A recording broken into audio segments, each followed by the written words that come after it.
We are being joined by Mr. Omar Altaf, who's a political analyst and also a journalist who's joining us live from Islamabad.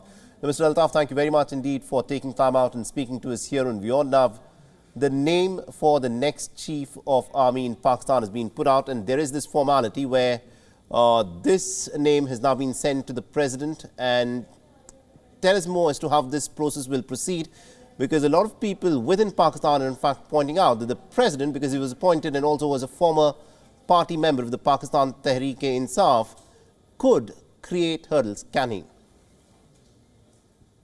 Yes, he can, and there is a history to it because since Imran Khan's government was ousted in April this year, the president has been delaying a lot of summaries, and due to that, official business of the government is getting delayed. So this can be expected. And in an interview last night, Imran Khan also pointed towards that the president Arif Alvi would discuss this matter with him, and he would give his opinion on this. So obviously, if the president doesn't give an assent, the transition is not going to be smooth. Right. It could end up in court, and the government government does have options to still, even if the president holds the summary, the government still has options to ensure that the appointment goes through.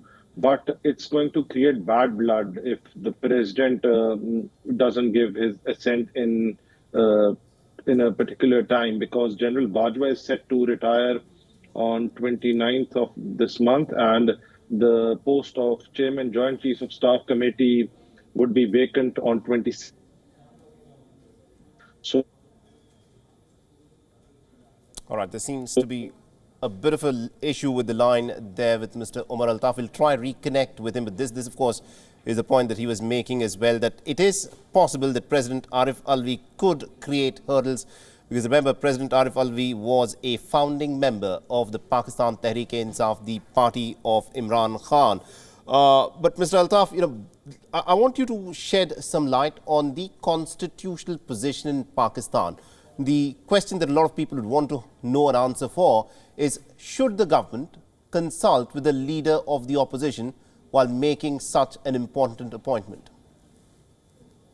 no, absolutely not. It's just the prerogative of the Prime Minister of the country. No, he needs to consult no one, and the office of the president is just like a postman's office, so he cannot reject the summary, so that it has to go through.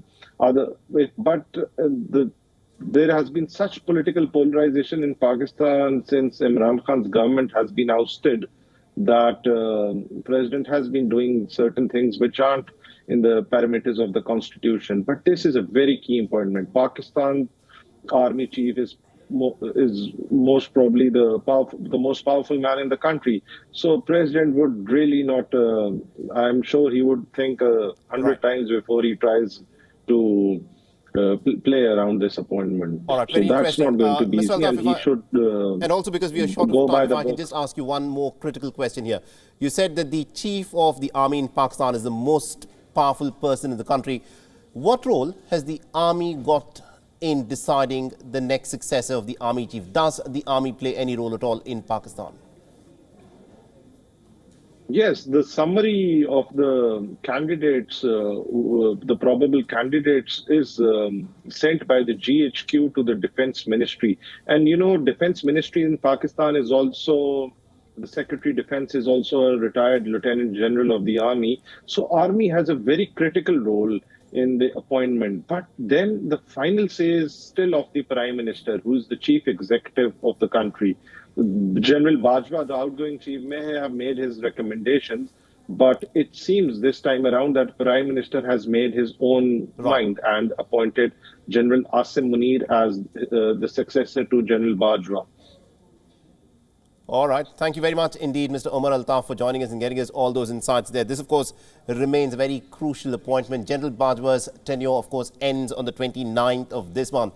It will now remain to be seen whether Lieutenant General Asim Munir, in fact, succeeds him without any hurdles, or will there be problems in terms of what the president, Arif Alvi, who remember was a founding member of the Pakistan Tehreek-e-Insaf party. He has been a very close confidant of Imran Khan in the past, and whether there'll be trouble in having a smooth transition from General Bajwa to Lieutenant General Munir as the next army chief. This, of course, is something that we'll get to know over the course of the next few days. WION is now available in your country. Download the app now and get all the news on the move.